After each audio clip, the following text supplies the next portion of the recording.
very good afternoon and welcome to this edition of Lunchtime News. I'm Katharina Chang.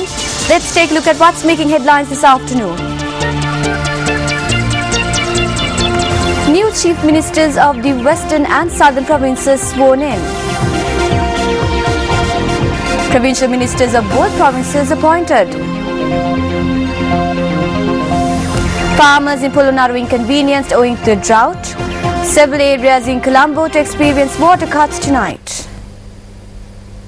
And taking a look at those stories in detail. Chief Ministers of the Western and Southern Provincial Councils took oath before the President this morning.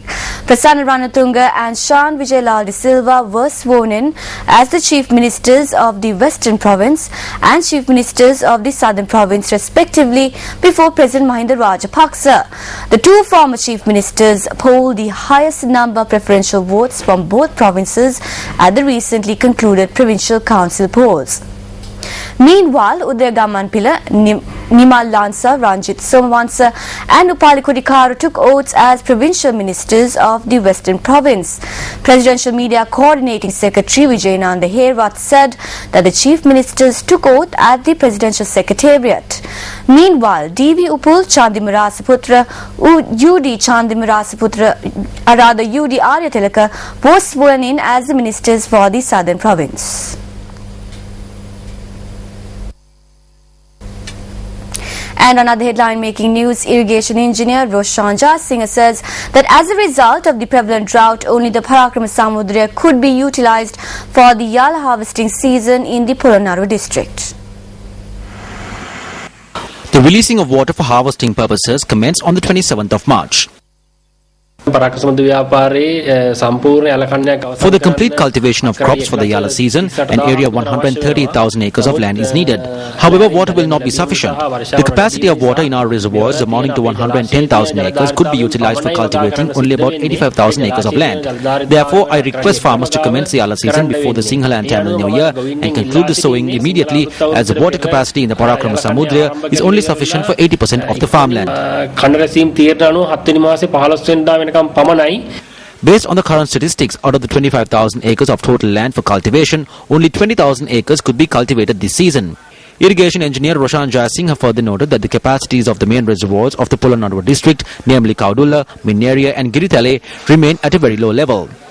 Therefore, a definitive decision has not been made regarding the release of water to the 13,500 acres of land cultivated under the Kaudulla reservoir, 25,000 acres of land cultivated under the Minneria reservoir and 7,500 acres of land cultivated under the Giritale reservoir.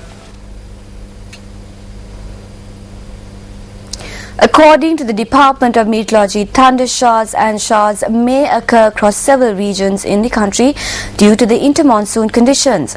To give us a more comprehensive report on the day's weather forecast, we are now joined by duty meteorologist Anusha Varnasurya. Intermonsoon conditions are prevailing over the island.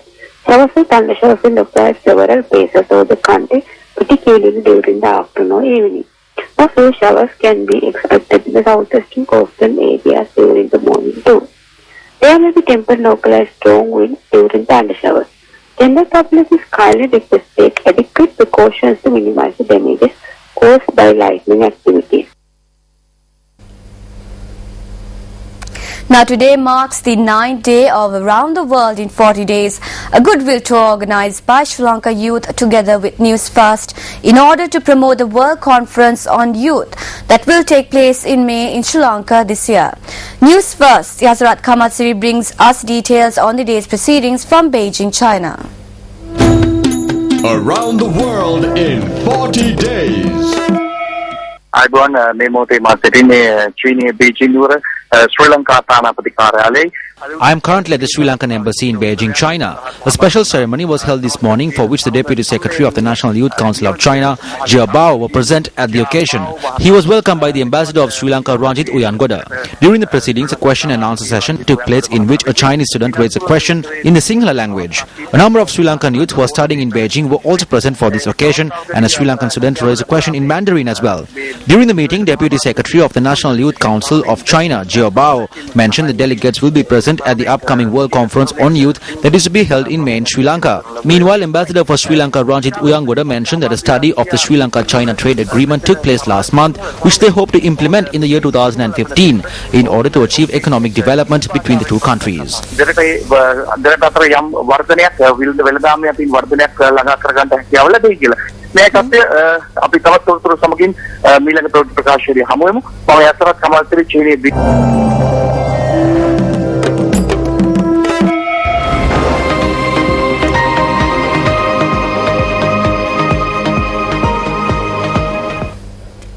And once again, focusing on news here at home, an individual was killed in an accident on the Paduka Huruna road in Udamulla area.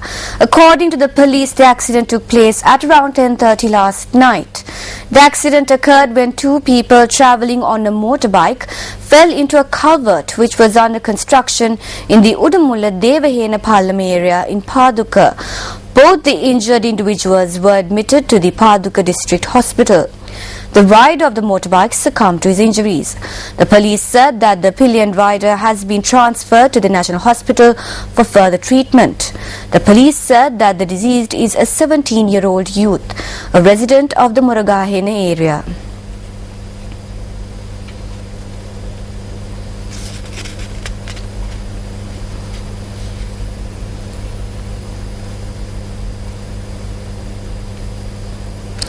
The National Water Supply and Drainage Board states that the supply of water to several areas in Colombo will be disrupted for maintenance work.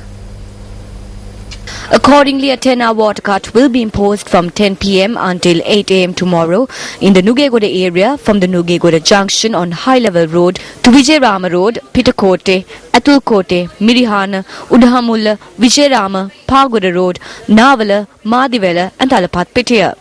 Mahargama, Bolasgamo and Kasbava will also experience a water cut during this time frame. A 13-hour water cut from 9 p.m. today to 10 a.m. tomorrow will also come into effect in Matakulya, Kotahena, Modara, Mutuvalla, Madampitiya, Mahavatta, George R. De Silva Mavata and Colombo Fort. The National Water Supply and Drainage Board added that an 8-hour water cut from 9 p.m. to 5 a.m. tomorrow will be in effect in the Arangala Junction in Hokandara to College Junction and other sub-roads such as Vanaguru Mavata, Malvata, St. Catherine Estate to the Kalalgoda Road and other adjoining roads. The youth of the world flocks to Colombo this May for World Conference on Youth 2014. Spreading the message of this momentous occasion, Newsfirst, together with Sri Lanka youth, embarks on a journey of epic proportions. Around the world in 40 days. Join us from the 27th of March to the 5th of May as we circumnavigate the globe for the first time in Sri Lanka.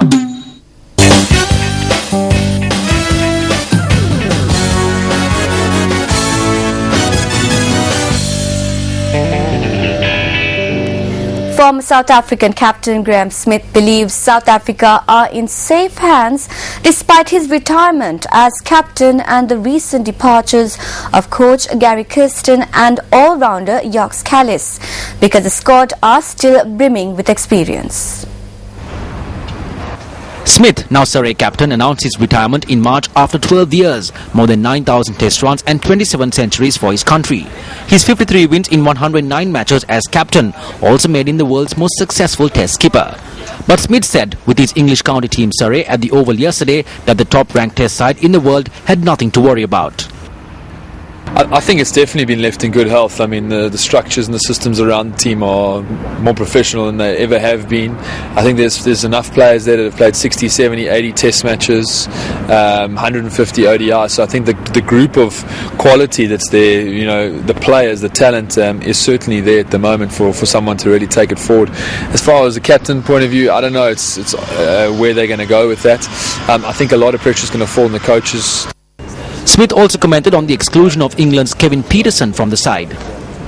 I was obviously very surprised. I mean, you know, you certainly have to have very valid reasons if you're cutting a player of that quality. You know, I think England, you know, to have a match winner like that and to get rid of him surely have to have had a good reason. As I say, no one's given that reason of yet, but as I say, for their loss is our gain. Surrey County Cricket Club get Kevin now, and hopefully he can play a big role in taking us forward.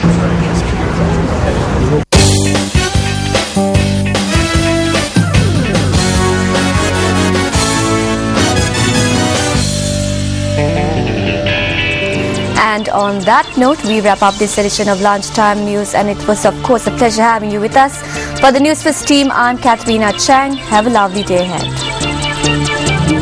Hotline 0114-896-896. www.newsfirst.lk. Feedback at newsfirst.lk.